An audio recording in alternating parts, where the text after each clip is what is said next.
Welcome to Fluent Talk, the podcast that helps you improve your English while learning valuable life skills. Welcome back to Fluent Talk. I'm Kate. Today we're going to talk about stress.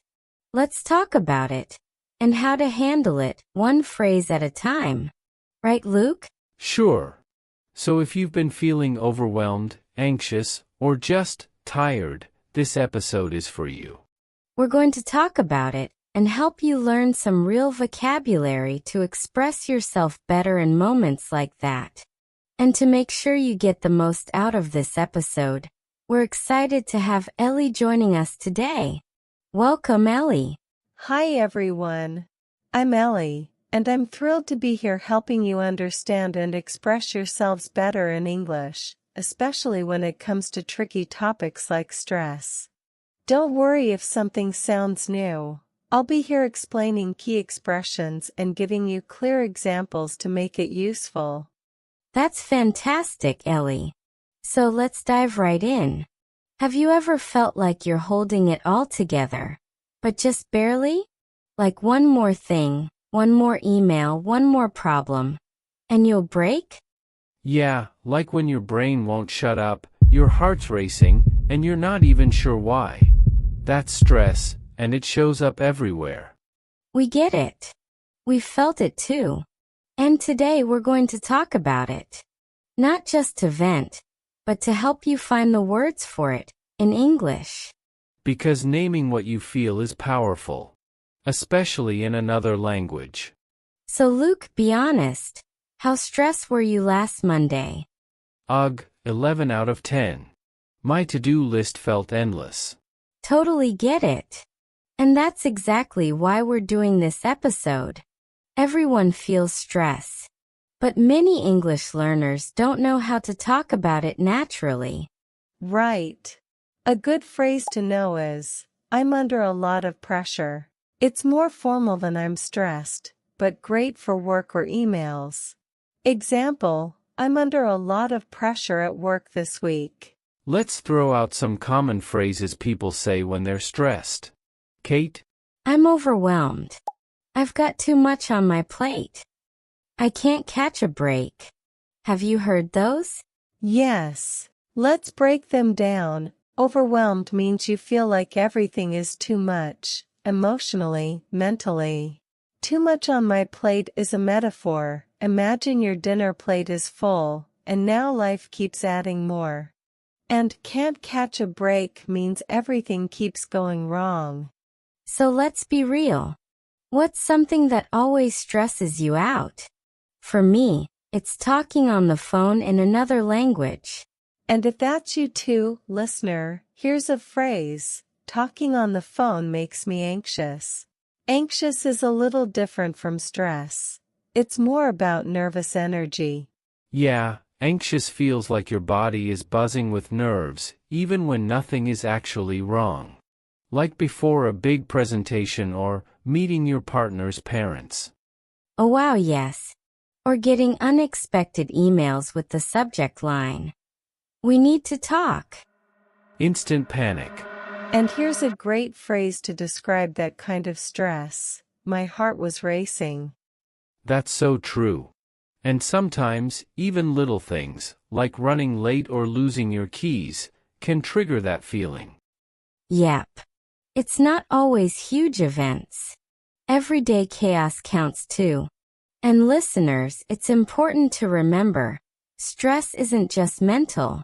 Our bodies feel it too. Yep. Like when I get too many notifications, I literally feel my shoulders tighten. And sometimes, I even forget to breathe properly.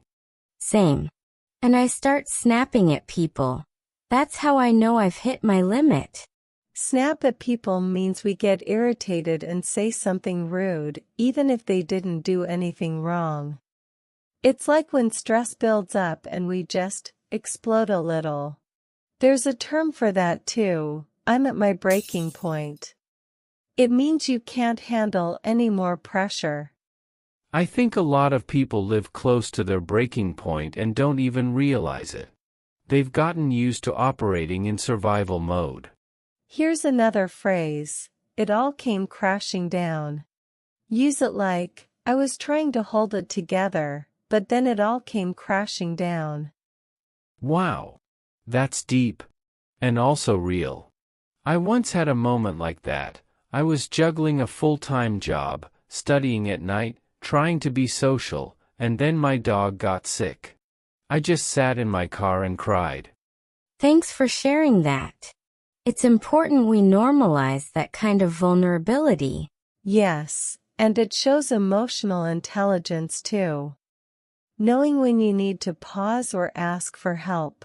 Here's another phrase I use when things feel too much. I need to take a step back. It's gentle but firm. I like that.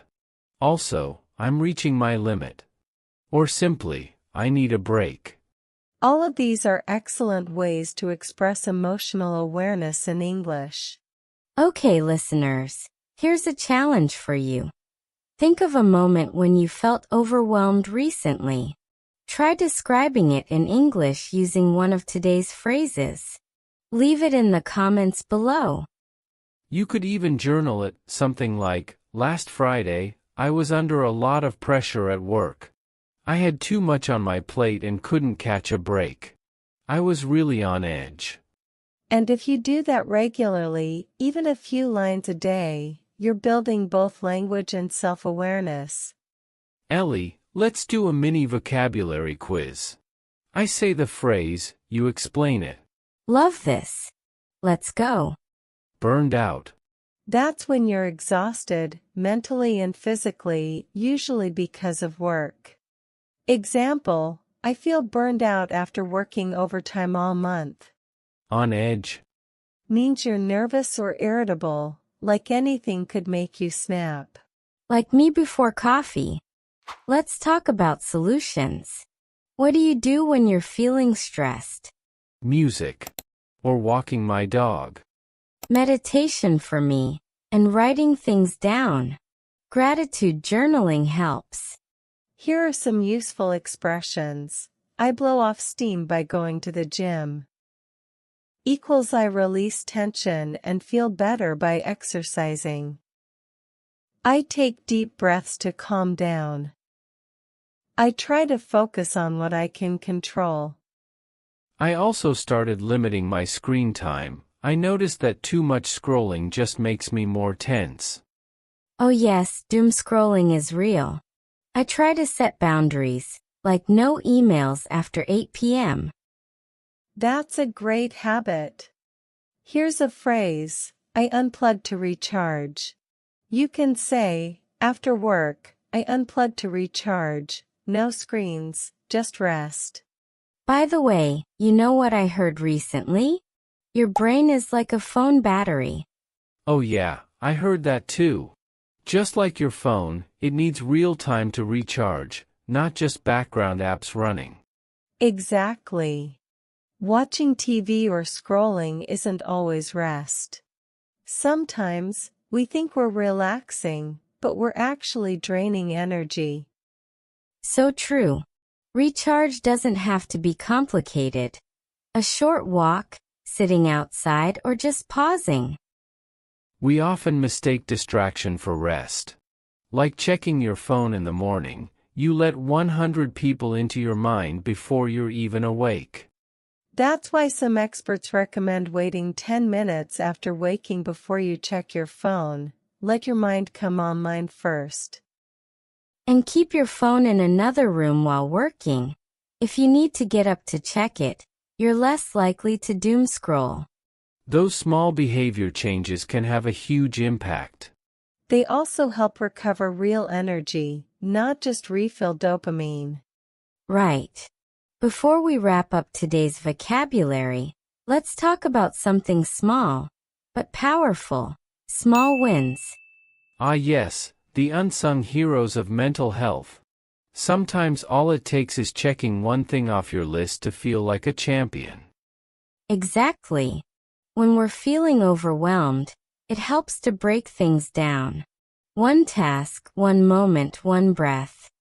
Here's an expression to remember, celebrate the small wins. It means, don't wait for huge victories to feel proud or relieved. So true. Like making your bed, drinking water, saying no when you're already overloaded. Yes. Or even saying, I took a walk today and that's enough. Listeners, your small win today might be listening to this podcast and learning something new. Even waking up on time when you didn't feel like it, that's a small win. Yes. Or resisting the urge to cancel that language class. So Luke, what's a small win you had this week? I finally replied to that one scary email I'd been avoiding for 3 days. That counts as a big win. Listeners, think about your own small win and leave a comment below. Language learning is a journey. And every episode, every word, is part of your growth. That was amazing. This episode made me realize I'm learning more than I thought. Even the little things count. Exactly. Confidence grows from consistency. Repeat small wins and they become habits. And one day, you look back and realize you're fluent. And speaking of growth, here's a powerful mindset to adopt: progress, not perfection. It reminds us that the goal is consistent growth, not getting everything right on the first try. Don't wait to be perfect. Just move forward, step by step. That's so true. Sometimes we focus too much on what we can't do, instead of celebrating what we can. Yes. Learning English isn't about perfection. It's about showing up, practicing, and not giving up. For those looking to build even more confidence, here's a powerful exercise. At the end of each day, ask yourself, what did I do today in English? Even if it's small, write it down. And then, close your eyes. Imagine the version of yourself who speaks fluently. This is called mental rehearsal. It's like practicing without moving. It actually changes the brain. I'm gonna imagine my fluent self right now. She's on stage giving a TED Talk. Yes. That's the energy we want. Dream it, speak it, live it. So if today's episode helped you breathe a little deeper, share it with someone who needs it. We all carry stress. But learning how to name it, express it, and release it, that's power. And here's your phrase of the day to put into practice: I unplugged to recharge. Use it when you want to say, I'm taking a break to feel better. Don't forget to comment below. How do you manage stress in English? We might feature your tip in the next episode. Stress isn't going anywhere, but you can learn to deal with it. And naming your emotions in English is a great place to start. So take a breath. Be kind to yourself.